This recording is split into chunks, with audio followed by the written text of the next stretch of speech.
are the three nearest things maybe in 2026 that we'll be seeing some progress? Any new thing that we would be looking for in 2026? Just your guess.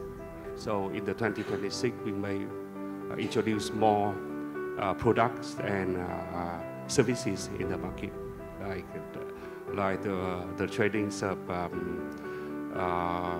maybe we can widen the trading days. We can provide more service, so on and so forth. And actually, we are working on the list of what the services, what the product will be introduced first and later on.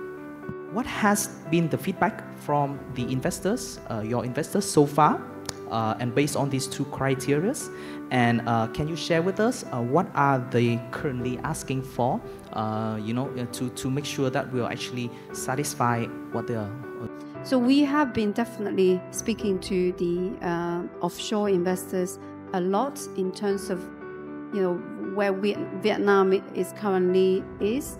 I guess what I wanted to also mention is I think SSC has started a very good initiative. They set up a IAG, Industry Advisory Group, having onshore players, offshore players come to the same table. And that platform is now there.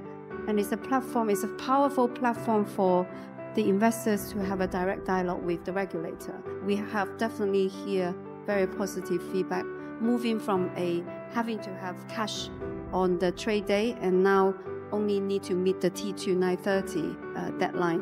So very positive change. I would say that we are still observing this progress, and hopefully we will see more experience to be being shared by the international communities, and then we can work with the SEC in terms of the challenges they face on that part. Could you give us a quick 101 from your expert point of view on the benefits of an investment-grade sovereign rating?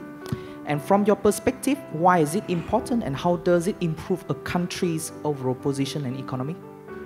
This starts with the institutional settings of the country.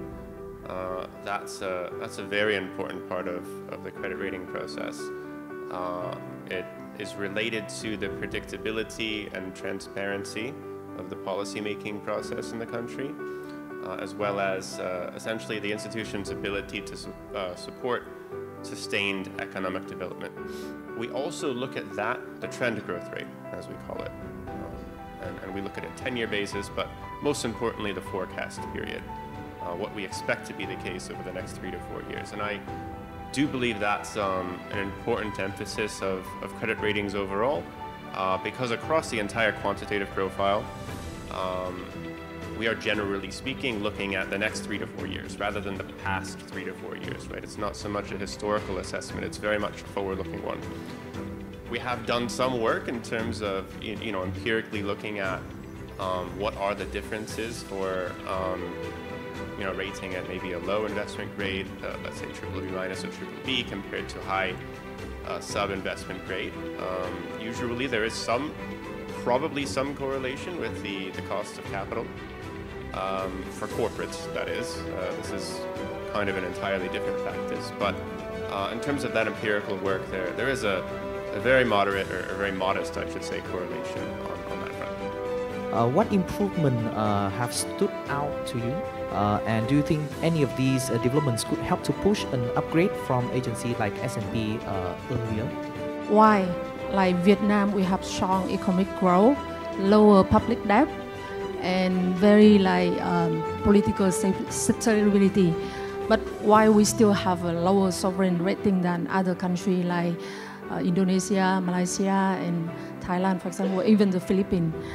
Last year we have HNX to be the platform for clearing the transaction between buyer and seller in the bond market, and we try to improve the liquidity of the secondary trading between the bondholder. So for all those initiatives, I think it will be much better, but there's a lot more to do to improve this.